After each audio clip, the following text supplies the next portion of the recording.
माड़ी आसुछि धनुआ नदीर बन्या जल 12टी गाँवर हजार हजार हेक्टर चाष जमी जलमग्न। पुरी जिला निमपड़ार एबे बन्या बित्पात आरंभ। भार्गवी और कुशभद्रा नदी में उबुटुबु बन्यांचल भूईचुआ और अच्युतपुर काज देई धनुआ नदी में पानी पशिबा परे बन्या प्रकोप धीरे धीरे बढ़िबारे लागिछि। निमापड़ार बड़माछपुर, केरेंडिया, सानमाछपुर, बारागरडा, अंकुशपुर, कनपुर आदि 12टी गाँवर हजार हजार हेक्टर चाष जमी जलमग्न। अंकुशपुर देखेता रास्ता उपरे चली आंठुए आंठुए पानी। ए संपर्क में धनुआ नदी संलग्न अंकुशपुर गाँव अधिक सूचना देउछन्ति आम रिपोर्टर आशीष रंजन मिश्र। बेहाल करुच्ची बन्या परिस्थिति जदि आम कहिबा पुरी जिलार निमापड़ार जो धनुआ नदी अच्छी ए धनुआ नदीर पानी जलस्तर बढ़िबा परे धीरे धीरे ये हूँ जलमग्न होती। जदि आम कहिबा ये अंकुशपुर रास्ता जे प्रमुख रास्ता को रही से रास्ता जलमग्न अच्छी। निजे तहसिलदार बुलिकी परिदर्शन कर सहित सीधासख आलोचना करवा। सर कौन अनुभव कर कौन अफेक्टेड हेले व्यवस्था कौन कर देखो यहाँ जोटा मु बर्तमान परिस्थिति देखुची धनुआर जोटा बैक कटरटा जहाँ रास्ता मोर अंकुशपुर देखता रास्ता जोटा बर्तमान चली पाखापाखि 1 फुट हम पानी बर्तमान मो चलची जहाँ मु अनुधान करी परवर्ती पर्यायर बर्तमान लोक मानकर जहाँ क्षयक्षति जहाँ होती से अनुसार आम सरकारी तरफ साहाय्य जहाँ दबा कथा आम दबू एवं आमर इंटर डिपार्टमेंटल कोऑर्डिनेशन करिकी आमर एसी ड्रेनेज को मध्य आम अवगत करिछु तांकर जहाँ परवर्ती स्टेप थी से नेबे ता छड़ा लोक माननकु केमिति धनजीवन हानि हेनी से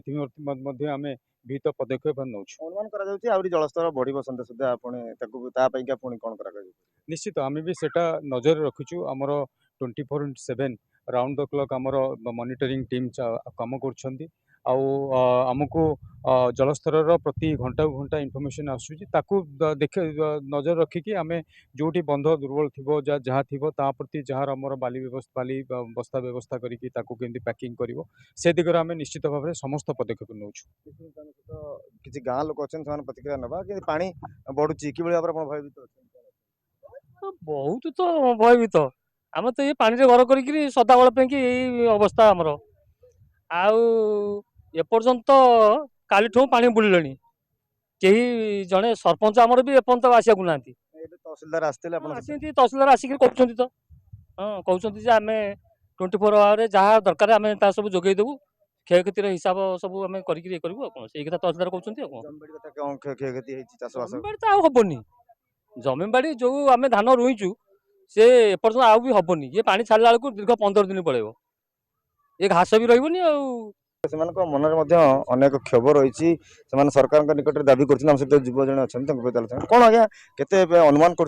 क्षति हम ये क्षति को भरणा सरकार करेंगे कि नहीं। आज्ञा देखो कालठू पानी बढ़िले पुणी 22टा गेट्रु पानी एपर्यंत आसनी कालठू धान ये बुड़िकी अच्छी पिला भी स्कूल जाना गाई गोरु भी खाद्य खाई पार ना लोक पाखे शुखिला खाद्य पहुँचुनी ये घर देखिए से घर लोक भी स्थानांतर छात उपर उंचार अच्छा आम चाहूँ बर्तमान किसी तहसिलदार सार आई कि यार व्यवस्था कर सब वर्ष सरकार बना को दिया हूँ से कहूँ धन्य बना स्थायी समाधान हम सब वर्ष बनिया होपर जहाँ नहीं से आर एम चलती कि समाधान हो पार मो सहयोगी देखा ये हूँ से घर दृश्य ये गाँव में एवं सुधा पानी बर्तमान सुधा प्रवेश करुच्ची। प्रवेश कलापर निश्चित रूपे जितेबाला आहरी जल स्तर जो बढ़ निश्चित रूपे कि भाव में प्रभावित होब आप अनुभव करें। ये हूँ से समय दृश्य सीठी आम चेष्टा करुचे किसी लोकंर प्रतिक्रिया नवा। आज्ञा कौन कहे केबेठू पानी पशिला कौन पानी आगे खाली संध्या पहुँचला काली था चाखेंडा आज किंतु आंठिए पानी है फसल फासिले सब गला धान बाड़ी सब गला फसल भाई जो करते जनी काकुड़ी भेंडी सब भी सी गला लोक एना दुर्दशा चलुंती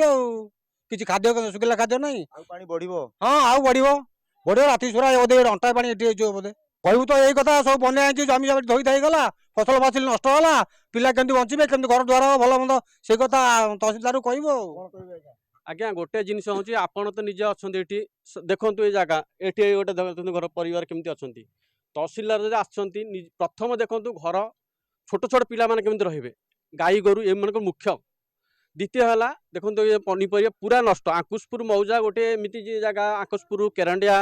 एपटे सग रहा आमर डीहसाई ये पूरा एकदम सब परिष्कार जाइए तहसिलदार आस निजे स्पॉट पर देखु देखिए से जहाँ विचार करेंगे